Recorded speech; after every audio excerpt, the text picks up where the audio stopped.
There are issues with the system worth addressing, both in its structure and execution. In order for a psychiatrist to do their job properly and effectively, they have to be intelligent. Their entire job is essentially one big guessing game. How accurate that guess is entirely based on the intelligence of the doctor. Unlike the somatic health field, where there are numerous physical instruments and pieces of technology used to evaluate patients in relation to symptoms, the mental health field only has subjective analysis. Nobody has ever been objectively diagnosed with a mental health disorder. It is not possible. The way things are structured, the only source of information a psychiatrist has to evaluate a patient is whatever comes out of the patient's mouth. That's it. It is then on the psychiatrist to accurately interpret the information, perceive the patient as holistically as possible, and piece it all together to build a profile of the patient and then compare that to the list of diagnoses. This means the quality of healthcare a patient receives is significantly reliant on the doctor's intelligence, more specifically their ability to accurately perceive, interpret, and piece together. There isn't anything wrong with this conceptually. The issue is when this concept meets reality, because being a psychiatrist or doctor in general is not an inherent display of intelligence. If something is not inherent, it is not guaranteed. In order for a job to be an inherent display of intelligence, the greatest inherent risk of losing it has to be the decline or absence of said intelligence. If you're in a position where you will be discarded without question if your intelligence is lacking, then simply being in that position would be an inherent display of it. I could look at you and confidently know that there is no way you would still be here if you didn't have what it takes. Engineers are a great example. Knowledge is the necessary baseline, but intelligence is what even makes the role of an engineer mean anything. They're remarkable. Their entire job is to problem solve with the information they have and piece things together accurately and effectively. They have to answer questions that haven't been already. You may know as much as an engineer, but it means nothing if you can't think like one. Just as importantly, if an engineer can't meet the standards of intelligence required by the people signing their checks, they'll more than likely be out of a job. All of this together means that if someone is currently an engineer, you'd be right to view it as an inherent display of intelligence. The job is not only intellectually demanding, but the person themselves runs a real risk of job loss if they can't keep up. Both of these elements need to be present for you to be able to look at an entire group of people as an inherent display of intelligence. Obviously, a large part of a doctor's job is problem solving. That's the whole reason you go to see one in the first place. However, the way these two professions problem solve is quite different. Both doctors and engineers have a required baseline of knowledge in order to do their jobs effectively. They both have to run tests to see what information can be extracted from them. But the final piece of the puzzle is one that an engineer has to come up with on their own. It doesn't exist yet. The whole point of their job is to create one. This requires intelligence. The final piece to a doctor's puzzle already exists. Now, getting to that piece could still easily be a display of intelligence, like cheese in a maze, but only if the doctor no longer has the blueprint on what to do. Generally speaking, when you go to see a doctor for something, they primarily run tests, read the data, and navigate based on their education as to where that data should lead them next. If all a particular doctor does is run the tests they were taught to run, read the data they were taught to read, and go in the direction they were taught to go in based on that data, there is no critical thinking involved. If a doctor is presented with alleged symptoms that don't align with the data generated, and they just throw their hands up and go, shit, I don't know, which is very common by the way, then there is absolutely zero intelligence being displayed. They were presented with a problem that their education and experience did not provide a direct answer for and gave up. Do you think an engineer can do the same thing every single time without getting fired? Now, alternatively, if a doctor is in a position where they no longer know what exactly is going on and they are dedicated to solving their patient's problem, the only option left is to think critically. There is no longer a blueprint, a true or false checklist to guide them every step of the way. The doctor has to use the information given by the patient, their own history as a physician, their background education, information that could be guessed or inferred despite not being directly given, and their intellect in order to solve the problem. If at any point a doctor does this successfully, that is a display of intelligence. If a doctor happens to be intelligent, then this was true before they ever went to med school. It would still be true even if they weren't in that job position. Whether or not a doctor is intelligent is defined by the individual themselves, not their profession. The perception of doctors is similar to the one of teachers in the sense that on the surface, it seems like what you know determines how good of a teacher you are, when it's actually your ability to communicate new ideas effectively. In this case, yes, the teacher is very educated and informed. This doesn't change the fact that they can still be bad at their job. Intelligence plays a role in the quality of service they provide, since the greatest teachers can adapt their methods of communicating those ideas based on the person they're teaching it to. Even though you can technically just learn how to do this through education, a skill like that is still heavily reliant on intelligence. Imagine a scenario where a teacher can pivot aspects of their teaching based on the attributes of the thing that the student isn't grasping. The teacher would already know what the underlying disconnect likely is between the student and the concept and is now able to bridge it. That's a skill no one can really teach you for you to be able to execute it so effectively. So even in the most literal version of what we're talking about, which is someone whose entire job is reliant on them knowing more than you, the quality of service is still largely influenced by that person's intelligence. The only thing inherent to a teacher is what they know, not their ability to teach.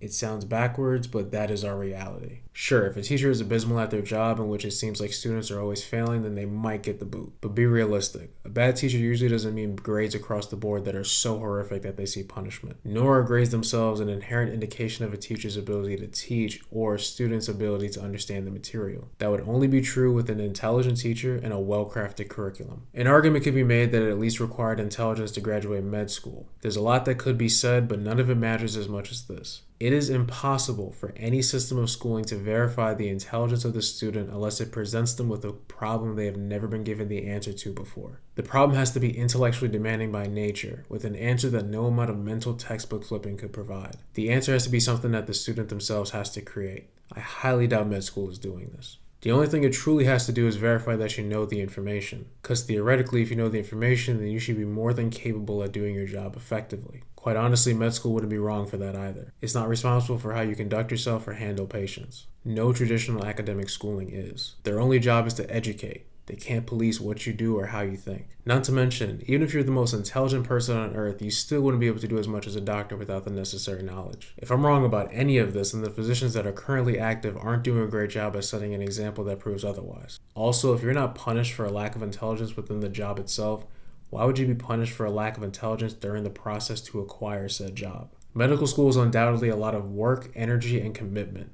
For a lot of people, it's also a lot of sacrifice. Intelligence not being a requirement doesn't take away from any of these things. Why do we have a culture that allows the amount of effort something took to be undermined by the level of intelligence needed to achieve it to begin with? In order for the mental health system to run the way it should and with any hope at real credibility, it needs a rigorous vetting process to make sure that the psychiatrist in question doesn't just know the information, but also actually possesses what it takes to accurately judge a patient and treat them accordingly. There are a near infinite number of ways in which a symptom could be expressed, as well as a near infinite number of contexts in which that symptom can exist in, which doesn't even acknowledge the vast range of symptom intensity. It is a vital skill to accurately judge which expressions mean what and where they land on that spectrum. It's like the grown-up version of shape sorting, except the psychiatrist has to figure out which shape it is they're currently dealing with. Again, the whole thing is a guessing game, and the thing that psychiatrists are tasked with guessing is very abstract. Nobody having ever been objectively diagnosed with a mental health disorder is reflective of the fact that there has never ever been an objective mental health disorder in the first place. The psyche is the subject of the system. No psyche, no system. The way in which a system builds upon its subject has to align properly with the subject itself, otherwise it will fail. The psyche is abstract, which means anything related to it is also abstract by default. It is not tangible and has never been tangible. You cannot objectively measure anything about it. For a field with the authority to decide globally what objectively is and isn't wrong about another human being, that is a big fucking deal. If you can't objectively measure something, you can't present anything related to those measurements as objective either. Picture a cop pulling someone over for the suspicion that they're drunk. They talk to the driver and they even look and sound drunk. There'd be nothing wrong about the cop assuming or believing that this person is most likely drunk. However, it would be a problem for that driver to get arrested, charged, and convicted with a DUI off that alone. That's why we have the breathalyzer. It is some form of objective evidence that the driver's blood alcohol level was above the legal limit. Not to mention, there are people who can either mask their drunkenness well or simply don't display it as overtly as others. Meaning, someone over the legal alcohol limit could get away with it if all we had was the cop's subjective opinion. There are also many things that can mimic drunken behavior that have nothing to do with alcohol, which means that someone can get wrongfully convicted if all we had was the cop's subjective opinion. A diagnosis is a professionally acknowledged grouping of symptoms that occur simultaneously or sequentially consistently. A symptom is a professionally acknowledged deviation from the baseline of what is considered normal or healthy. The baseline itself is inherently a declaration of how a human being is objectively supposed to be. In order for a baseline to be created, there has to be accurate enough measurements to determine it. Measurements are the centerpiece, the foundation to everything diagnostic. In order for there to be measurements, there has to be a measuring process. The integrity of a diagnosis can only be as strong as the integrity of its symptoms. The integrity of a symptom can only be as strong as the integrity of the baseline that symptom deviates from. The integrity of a baseline can only be as strong as the integrity of the measurements used to determine it. The integrity of the measurements can only be as strong as the integrity of the measuring process itself. Think of this chain like a matryoshka or Russian doll. The largest doll gives life to the next one, and so on. This means if the largest doll has red lipstick, the other dolls will have red lipstick. If the largest doll is smiling, the other dolls will be smiling. If the largest doll is lacking integrity, the other dolls will lack integrity. In this context, the measuring process is the largest doll. In order for it to reach the level of integrity we should be holding it to, it needs to be objective. Interpretation, opinion, or debate cannot be present at any point during this process. This ensures that the measurements the process generates are not only accurate but also irrefutable. However people decide to interpret this data afterwards is irrelevant. What matters is that the data itself was not created using any human input. The instruments and technology used during this process also need to be reliable. They need an exceptionally high percentage of accuracy in measuring what they measure and an exceptionally high percentage of reliability that it will produce the same quality of results across subsequent uses. Meaning if you were to run the same test on the same subject repeatedly, the data generated would more or less be the same. Lastly, the process itself needs to be doable by practically anybody. Meaning if you use the exact same tools from the original process, you should be able to generate the near exact same measurements. With human input being irrelevant, it doesn't matter who's generating it. More importantly, if you're going to dictate what objectively is and isn't wrong about other human beings, then the data you use to determine this should be reproducible and verifiable by damn near anybody.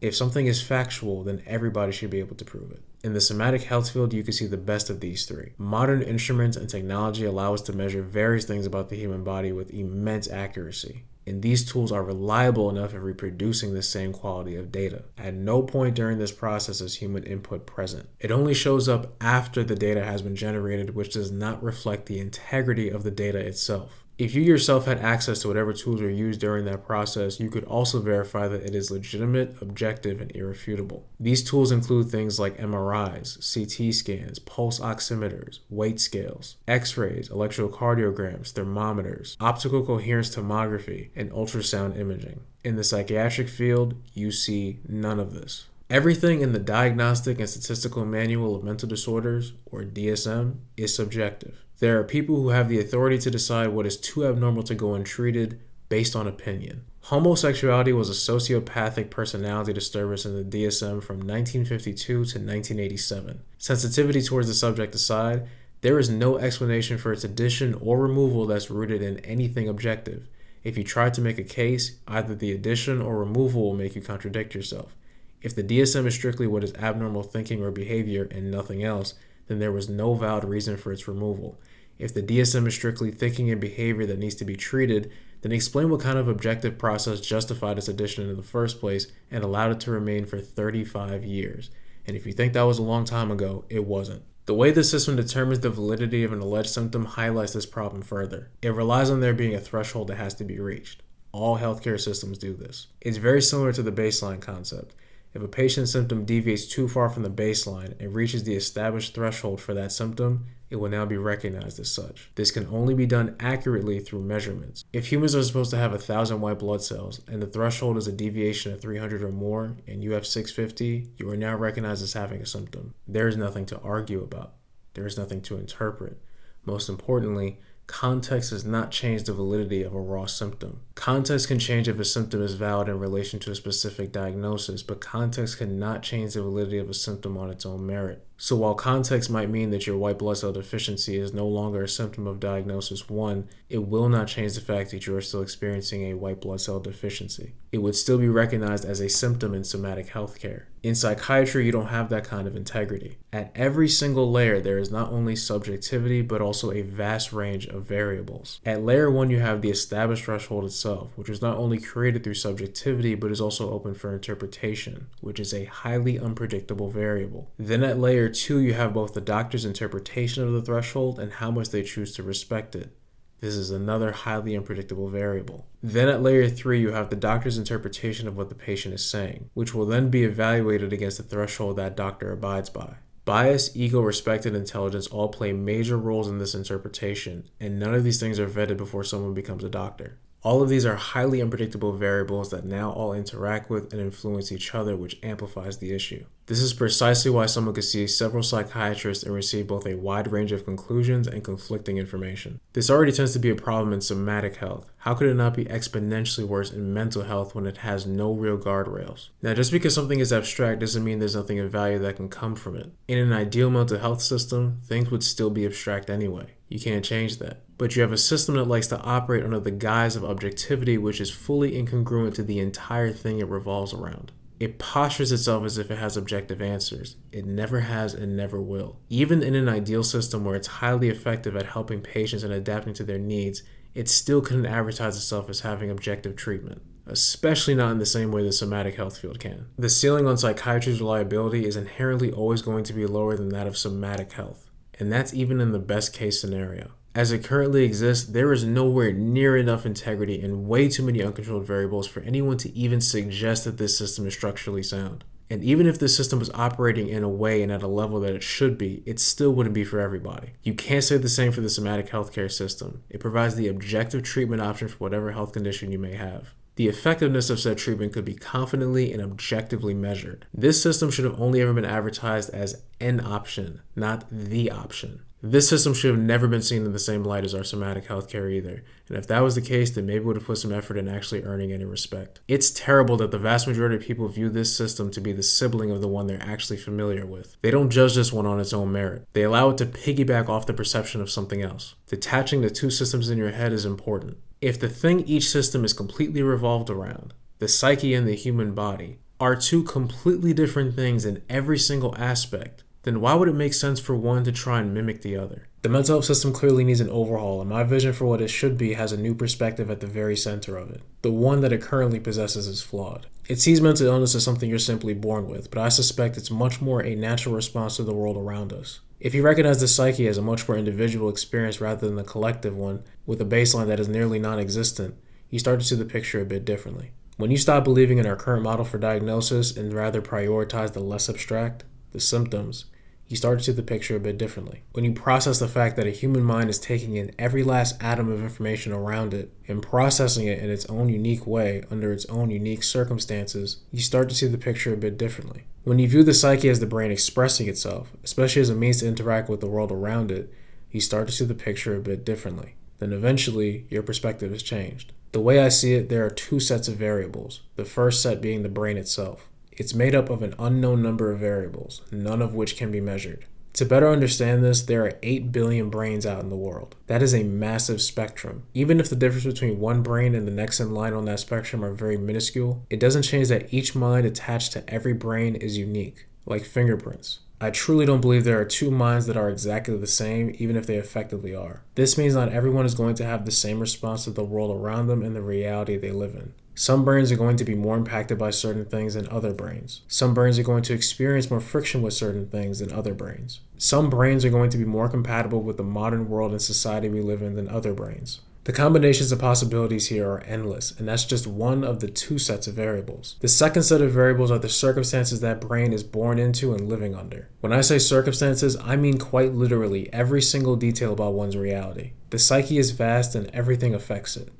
Absolutely everything. The human mind takes in every last atom of information around it, as much as it can comprehend. This means that every single detail about your reality will affect your psyche. How much those details affect it will vary. Many, if not most, are minuscule, but no matter what, all those details add up across the span of one's life, which is already major, but then those effects interact with each other to amplify existing effects and create new effects that also interact with existing ones. If this sounds so large and intricate that it sounds like a chaotic mess, that's because it is. Both sets of variables are so large that even if we could measure them, we still couldn't comprehend the scale. In order for you to understand the second set of variables, you need to truly think about how many variables exist in this context. Everything sounds too vague to trigger any real thought, but think about it. Think about as many things as you can possibly think of that the brain can have compatibility with or against, or maybe more simply, how many things the brain can have an opinion on. No matter how mundane or irrelevant they may seem, each and every one of those things is another variable. Mental illness more than anything sounds like what happens when two sets of variables don't just have compatibility issues with each other, but are also clashing with one another. It's what happens when a brain leaning more heavily on one side of the spectrum,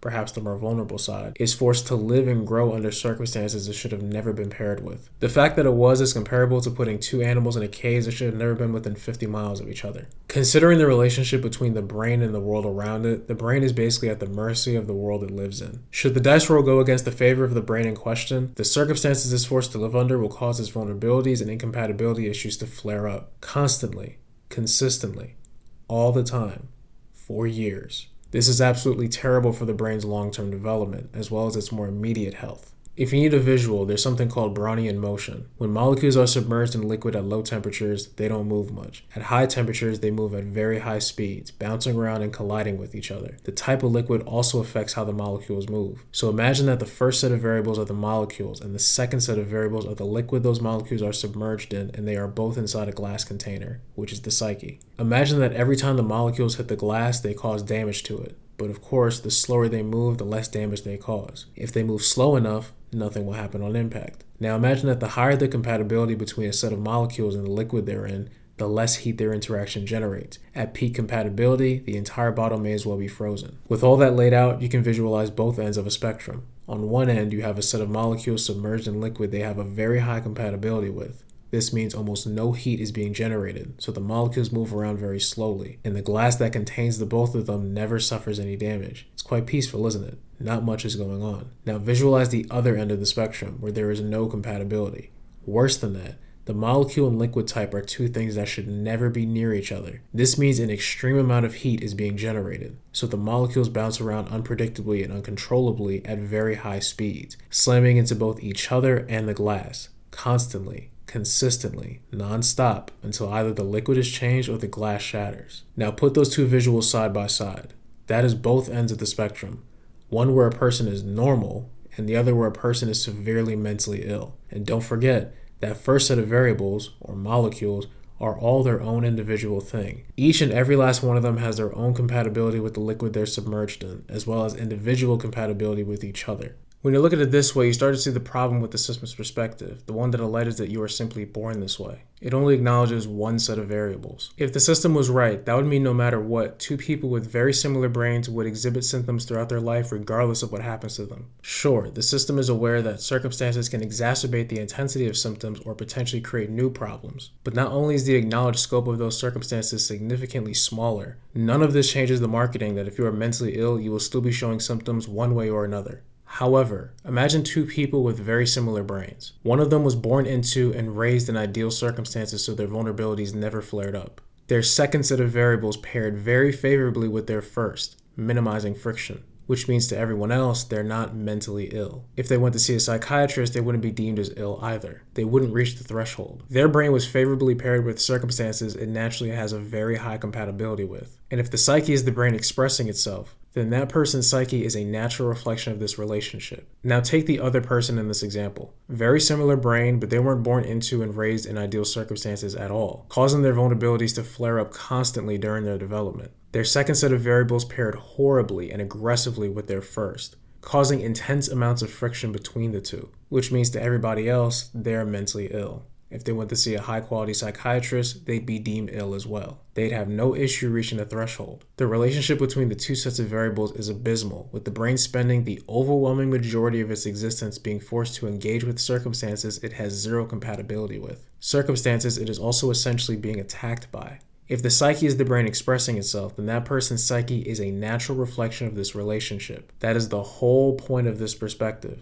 Someone's psyche is a natural reflection of the relationship between their brain and the world around it. Instead of removing accountability from those circumstances, they're fully acknowledged instead. With the perspective established, the rest of the overhaul can begin, starting with the system's attitude. No more labeling people treatment resistant because half-baked methods didn't work on them. Instead of having a one-shoe-fits-all, take-it-or-leave-it mentality, it would understand that there are too many variables responsible for one's psyche to operate like that. It would aim to progress patients rather than treating them, doing what it can to give patients the power and guidance to change their circumstances as much as possible. It would aim to restore patient trust towards the system. It would aim to make patients feel confident about the help they're receiving and make them feel more confident than ever about their lives and future. It would view the whole point of what it does to be alleviating psychological distress amongst patients. It would view the entire act of service it provides as a collaborative effort between patient and doctor. It would recognize that it's still in its infancy and would have to work with patients intimately to improve the quality of its care. It would strive for as much cohesion as possible. It would also take itself less seriously, or rather, not allow itself to be so rigid.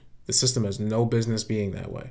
If it acknowledged the nature of what it's dealing with, it would understand that it needs a fluid nature to match it. The next change is psychiatry. Kill the concept of mental illness altogether. It's impossible to create one with a lick of objectivity. The perspective needed to even think of creating one is inherently flawed. The current structure is too reductive as is, and it's also simply just not needed. Symptoms, however, are much realer, as they're what the patient actually experiences. They much more directly reflect a patient's psychological distress. Still abstract, of course, but at least the root of it is much realer. So instead of an illness, patients would be diagnosed with a symptom group based on relevance, such as mood symptoms, thought processing symptoms, social symptoms, psychosis symptoms, and so on. Each symptom group would have multiple types should it be necessary. Subjective measurements as to what should be specified as a type would simply be based on patterns of patient expression and behavior. If patients tend to express a certain combination of symptoms in tandem with one another, or it's very observable that certain behaviors tend to coexist, and that combination of symptoms is treatable as its own group, then that would be a subclass of symptom grouping. So for example, you could be diagnosed with type A mood symptoms or type B psychosis symptoms. Of course, you could also get diagnosed with multiple types of the same symptom group. By design, this structure is much more fluid and much more in line with the nature of the psyche, as these classifications are supposed to coexist simultaneously, if applicable. Mental health disorders tend to see a lot of overlap anyway, to the point of an accurate diagnosis for many patients being legitimately impossible. This would eliminate that problem almost entirely. Patients would also receive a much more intimate and accurate understanding of their psyche due to the perfect balance between broadness and specificity.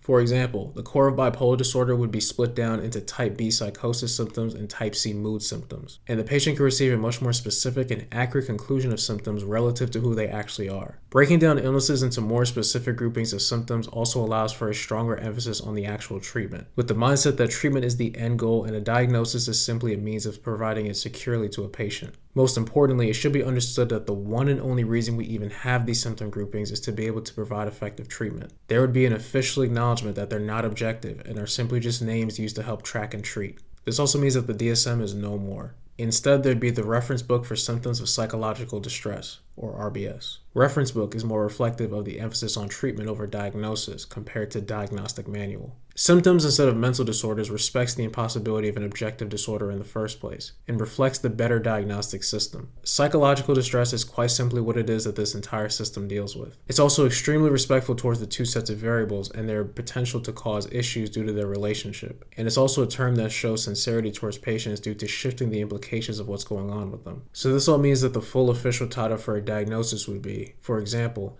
type A psychosis symptoms of psychological distress. The much more colloquial term would simply be type A psychosis. If this seems complicated in any way, it's really not. This is more or less just breaking down disorders into more digestible pieces. No matter what we name a grouping of symptoms, it doesn't change the treatment options we have and their effectiveness towards different issues either. If anything, it could allow those treatment options to be more effective by having a more specific list of groupings that it's effective towards. As for how some current disorders would be effectively treated if they're being split down, it doesn't take much to introduce the concept of symptom pairing. If what's being referred to today as bipolar disorder was broken down into type B psychosis and type C mood, then it can simply be an acknowledged pairing within the system. Theoretically, you can still have informal names for pairings anyway, meaning bipolar technically doesn't have to completely die out. It would simply be the slang term for when someone has both type B psychosis and type C mood. As for how this would affect people currently diagnosed with mental illnesses, it would mostly be positive. Killing the concept of mental illness entirely would push people to naturally view themselves more holistically and not limit themselves to the confines of a single label, especially when the naming convention is as stripped down as possible. They'd understand better that they live with something, not under it. Labels aren't all bad though, since they do allow people with similar minds and similar experiences to connect with each other, support each other,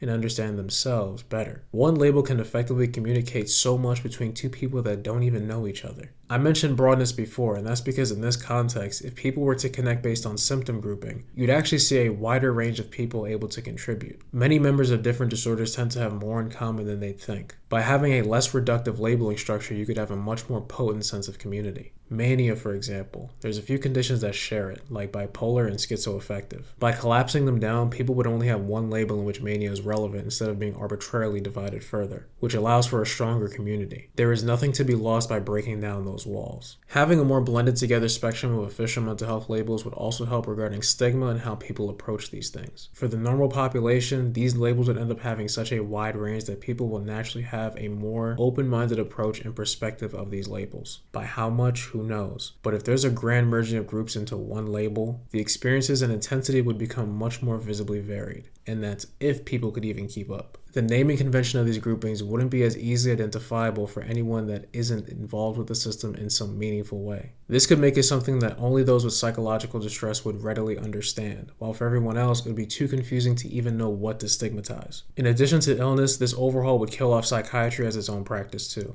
Psychologists are already a thing. Just grant them the ability to prescribe medication. Considering how many psychiatrists just do whatever they feel like and toss pills in patients' faces till one works, let's not act like it's some specialty that requires its own profession entirely. Even conceptually, it doesn't. Medication should be seen as a treatment option rather than the only thing that can alleviate symptoms, especially considering how many people aren't compatible with the current offerings of medication.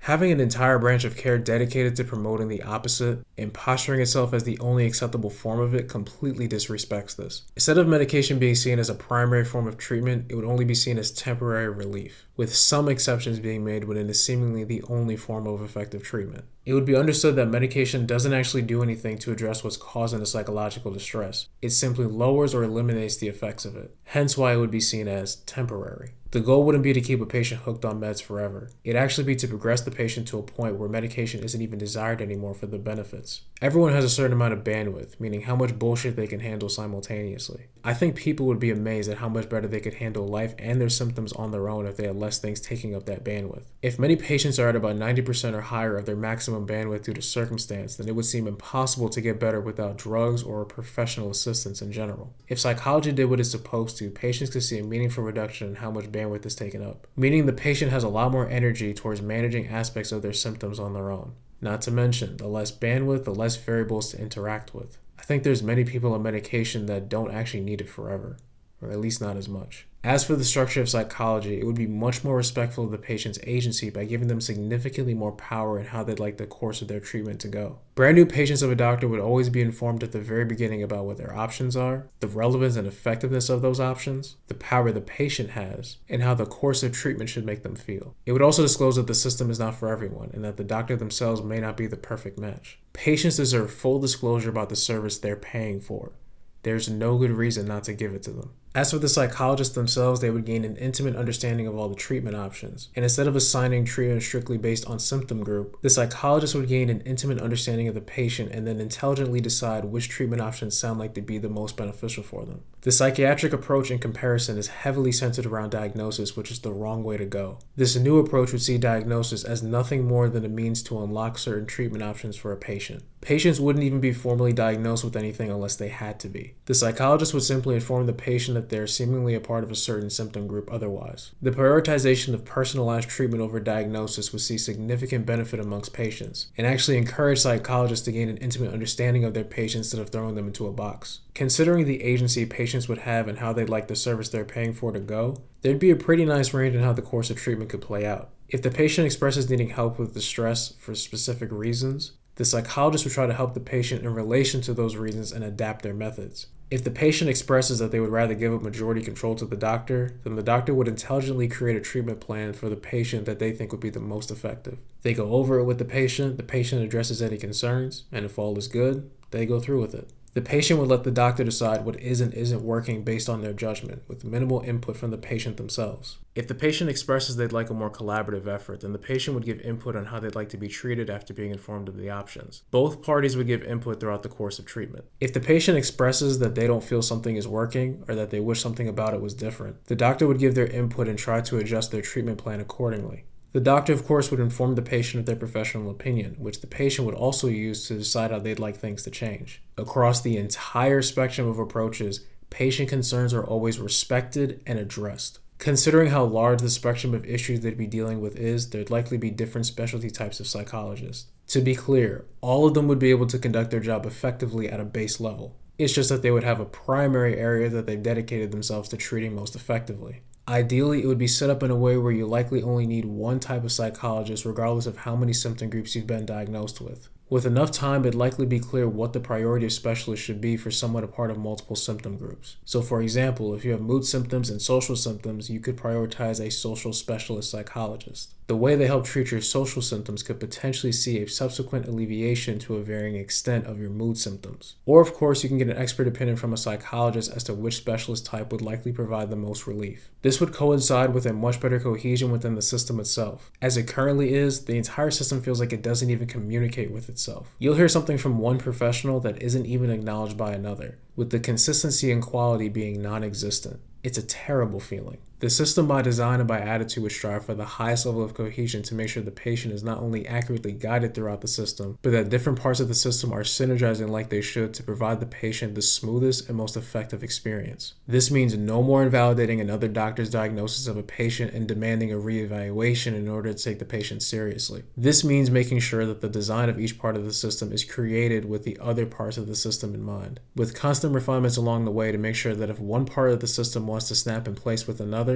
it's doable. It should be to a point where it feels like the system is simply one massive spectrum that is lightly divided into separate pieces. Therapy would provide emotional progression while psychology provides mental progression. And obviously, considering that relief of one thing can provide relief for another, this means that together, with good design, they could naturally synergize to progress a patient much better than had that patient gone through either one individually. The severity of one's symptoms could dramatically reduce with this pairing. There would also be a way of writing patients' files that easily allows them to be sent to and interpreted by other mental health professionals. This means that progress made in psychology could easily be interpreted by that person's new therapist and vice versa. This would coincide with the less rigid design of the system, which makes it so that professionals across the spectrum are more than familiar with things involving parts of the system they're not even involved in. Both psychology and therapy would be giving patients the tools to handle their circumstances better and also giving them the tools to change them. It feels like the system only cares to make the patient change themselves when there is still an entire reality around them that is capable of being changed. It also feels like it tries to force people into the mold of what's normal rather than giving them the tools to better their life specifically. It would be extremely powerful for a patient to basically modify both sets of variables instead of just one. Significant amounts of growth and progression would be seen. Both fields would work to empower the patient in an authentic way that allows those changes to be possible. In addition to the static information the system would have regarding the psyche, it would also have a lot of dynamic information regarding much more social and contemporary issues. Things like cultural differences, economic background, religious background, being a first-generation American, the current state of the world, the political landscape, etc. These are all real things that greatly affect people. Our current system, is it equipped to help a young black adult with the unique issues they face growing up in a black community with a black family? Or even just this country? How about a young Asian one? A young Latino one? Considering how many minorities deal with issues directly related to their cultural and racial background, this is a massive oversight by the system. It should deeply understand how people from different backgrounds normally get treated under common conditions. Is this system even equipped to help patients that come from more impoverished communities and the effects that can come from living there? Is it even aware of those effects? As society changes, as culture changes, as the world changes, the system should be changing too. It should always have a part of itself that is constantly adapting as a direct response to the world we live in. It should be doing what it can to gain an intimate understanding of those changes. They're all variables that need to be accounted for. The system wouldn't be able to catch every little change, but it simply shouldn't be clueless enough to have nothing to offer about the big ones either. Considering that adolescent issues would be a different range from adult issues, it seems worth it to create a whole new type of therapist that specializes in dealing with youth from ages 14 to 19. They'd also be trained in helping patients transition smoothly to the rest of the system once their relationship with the patient is ready to come to a close. Legally, they cannot have a patient above age 19. These professionals would simply be called adolescent therapists, or ATs. To help protect the teenagers, guidelines will be read out loud at the beginning of the first session as to what counts as inappropriate relations and interactions between them and the therapist. They will have to sign a document acknowledging that these guidelines were read out loud to them and they understand them fully. This will help establish boundaries and make sure that the teen is fully aware of what their therapist shouldn't be doing or saying to them, as well as what the teen themselves shouldn't be doing or saying. These guidelines will have to be reread and re-signed once every year starting from the first session date. As for the structure of adolescent therapy, it would have two main priorities that separate it from regular therapy. The first is that it would have an intimate understanding of contemporary issues, with the second being that it provides teenagers a sense of genuine safety and agency. Majority of the time, both inside and outside the system, teenagers are dismissed when they try expressing their issues, for no other reason than the fact that they are seen as children, which means their lives are less serious, less meaningful, and less respectable by default. Oftentimes, things get strictly reduced to teen angst. And then for some reason everybody gets surprised when they end up doing something they weren't supposed to. Even in general, adolescents are often stripped of any agency or autonomy no matter what's going on. That shit is fucking annoying. I don't think people realize how important it is emotionally to have someone who genuinely respects your voice as a human being at that age. Having the system provide this would do a lot of good for their development, especially in understanding respect better. Respect for themselves and from other people. It would help them know what it looks like when someone is truly listening. Teenagers would also be able to tell their adolescent therapist anything in confidence without it being reported. In general, across the entire system, a patient cannot receive legal or psychiatric punishment for anything said while receiving treatment. The fact that this isn't true single-handedly tanks people's trust in the system and their willingness to be honest. Despite the school system not necessarily being a part of the mental health system, the way it responds to mental issues still needs to be addressed. It is absolutely terrible. If your guidance counselor or school in general gets a whiff of you wanting to they go ahead and call your parents about it. What kind of dumb shit is that? I understand that in an ideal world, you would call that kid's parents and they would get everything sorted out properly, peacefully, and lovingly. The kid would be receiving the help they need once the school reports the incident. But in an ideal world, a kid wouldn't feel like in the first place. Notifying a kid's parents is extremely irresponsible. Not only are parents typically one of the biggest reasons a kid would even be in that position, you also have no idea what their home life is like. You are setting kids up, especially those that are first-generation Americans. You think immigrant parents understand any of this shit? You really think their initial reaction to hearing their ungrateful child wants to die is to switch up their behavior and take the kid out for some damn ice cream? Are y'all stupid? And then you have the kid taken out of school to be evaluated, which costs money. Out of nowhere, this kid now has their entire spot blown and their personal state of mind as the centerpiece of several people's attention.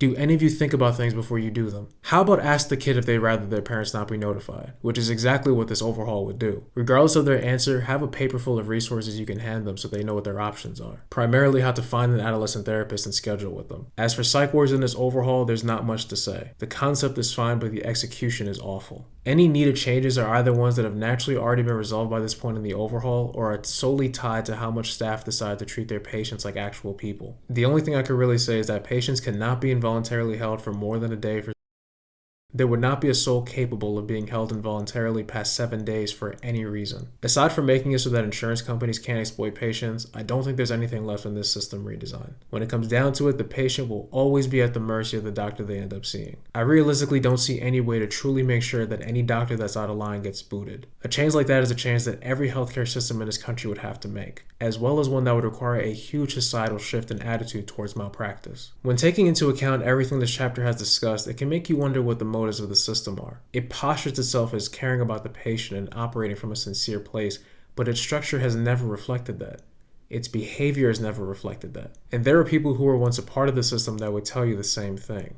Like Daniel Mackler, who was a therapist for 10 years with a wide range of experience, spending 6.5 of those years as a private practice. He loved his job and was passionate about it, claims he even gave his heart and soul to it, and yet he ended up quitting. In 2018, he explained why, in a video titled, "Why I Quit Being a Therapist." He begins by going into how he personally finds the diagnostic system ridiculous, counterproductive, and harmful, overall stating that it isn't really based on anything scientific. Then he discusses his feelings on medication. In his own words, he says, "But that's just one thing that I found ridiculous. Another thing is this whole thing about medication, psychiatric drugs. We're supposed to push people, therapists are supposed to push people into taking psychiatric drugs. For if you have this problem, you're supposed to take this drug. This problem, you're supposed to take this drug. Oh, you have sleep problems, you can take this drug. And oh, you have this kind of mood problem or this kind of mood problem, well, you're supposed to take this drug or this drug. And if you have a side effect of this drug, you're supposed to take this drug." And it becomes really ridiculous, especially when you consider how unhelpful and downright dangerous so many of these drugs are, and how difficult it is to get off these drugs. He explains that as a psychotherapist, he was specifically trained to help people get on these drugs by uptalking these medications. He even compares it to tactics that waiters use to get you to buy alcohol at restaurants. As a therapist, his education trained him to refer patients to a psychiatrist or medical doctor whenever they were having an issue considered outside the bounds of what therapy was able to help said patient with. This is part of why there are a large number of therapists that will redirect their patients to psychiatrists for basically any problem. He also mentions that having a patient can bring upon the greatest risk of punishment for a therapist, so a therapist is supposed to use force to stop that from happening. Daniel, however, never felt like he had to dial 911 or hospitalize anyone in his own career, despite having many intense and patients. He was even known as the guy that could deal with the more fucked up and complex patients, which prompted his colleagues to send him their fucked up patients for him to deal with instead. As a man that actually got into the system for the right reasons, Daniel actually listened to his patients and paid attention to how many of them expressed medication wasn't helping them at all. Unfortunately, therapists are actually discouraged from getting patients off medication. Daniel then goes on to explain a story he had about going back and forth with an insurance company trying to be greedy, which also wouldn't be the first or only time something like that has happened. Someone who had been hospitalized multiple times. I was working with this person 3 times a week, and the person had stayed out of the hospital for about 6 months, which was the longest in their adult life they'd ever stayed out of a hospital. Well, I got a call from their insurance company. You're not authorized to see this person 2 to 3 times a week. That's considered completely unacceptable. We'll only authorize once a week. And I was like, yeah, but it's actually considering how much it costs to go into the hospital for this person. It was like $1,000 a night to go into the hospital. And this person was going into the hospital all the time, using it basically as a sort of therapeutic help, even though it wasn't helpful. Now, how much was I getting paid? For a 45-minute session, I think I was getting paid $37 a session, $38. So basically, one night in a hospital was the equivalent of about, what's about 28 psychotherapy sessions with me.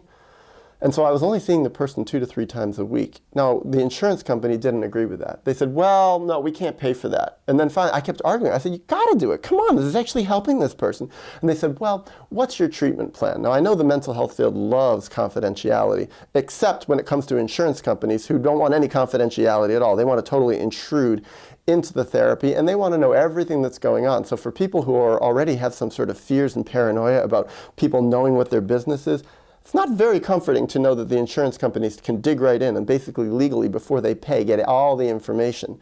So the insurance company asked me, well, what's their treatment plan? I said, well, their treatment plan is actually very simple. Keep them out of the hospital. And they said, well, but that's not a sufficient treatment plan. I was like, well, how about the treatment plan is doing all the things that hospitalization should have done but didn't do because it wasn't effective? Well, the funny thing is the insurance company, after about 2 months of arguing, and I think not even paying for some sessions, finally agreed to give 2 to 3 times a week therapy to help this person stay out of the hospital, because they realized actually they were saving tens and tens and tens of thousands of dollars just by helping this person come to therapy and actually get better help to stay out of the hospital. Because what did this person really need? The person needed somebody to talk to. It wasn't like genius. I think actually the irony is so much of psychotherapy is made into this mysterious world of, wow, the therapists are, what they do is such brilliant stuff and there's so much insight involved. Well, actually, I think a lot of people can do exactly what psychotherapists do and do it much, much better if they just have a gift for being able to have a comfortable, caring, respectful conversation with another person. And lots of people can do this. Later on in the video, he makes a point that those who need help from the system the most are able to afford it the least, and explains how therapists are able to weed out the people that will pay less, whether out of pocket or through insurance, and weed in those that can pay more. Daniel felt that by design, he as a therapist was put under immense pressure to make money and to run his business. He also detailed friction with his own colleagues, stating that he couldn't even be honest with them about his work because the more honest he was, the less supportive they were. He felt isolated, and when he would express that feeling, his own colleagues would start to treat him the same way they would their patients. This all leads to him mentioning that people who started out as promising therapists actually become worse therapists after going through the training for it. Macaulay goes into much more detail about his experience as a therapist, specifically during this 30-minute runtime, and I encourage everyone to watch it for themselves. For this chapter, I only went over the relevant portions as they pertain to it.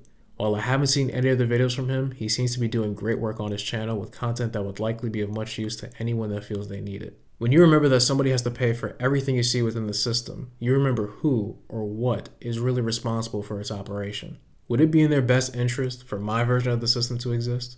Seems pretty convenient to have a system in place that keeps people in line that aren't doing well because of the environment and quality of life that you're responsible for, and making them feel like they're the weird ones for having so much friction with it. Does it not?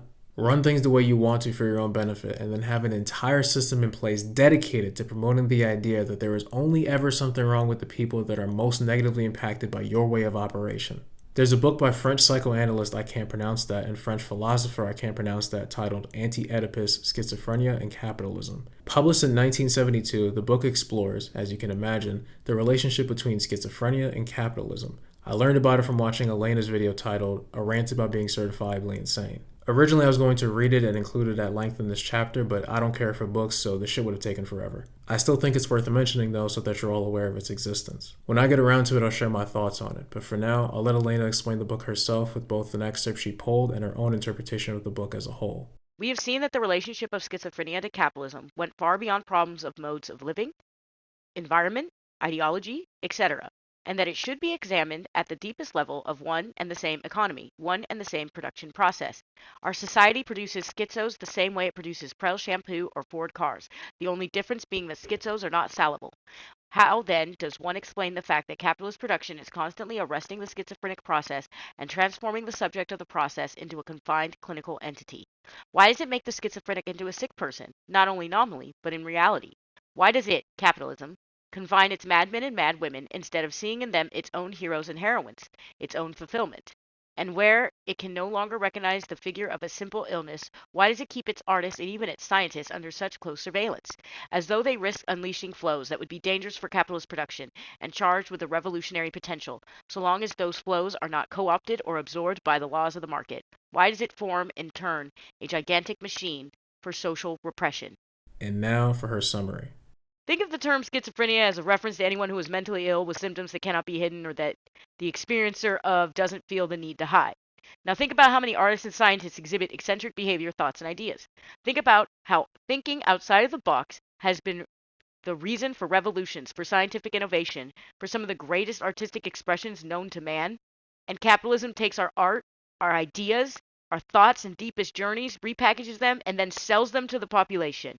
They are co-opted and absorbed by the laws of the market, just as they said in that quote.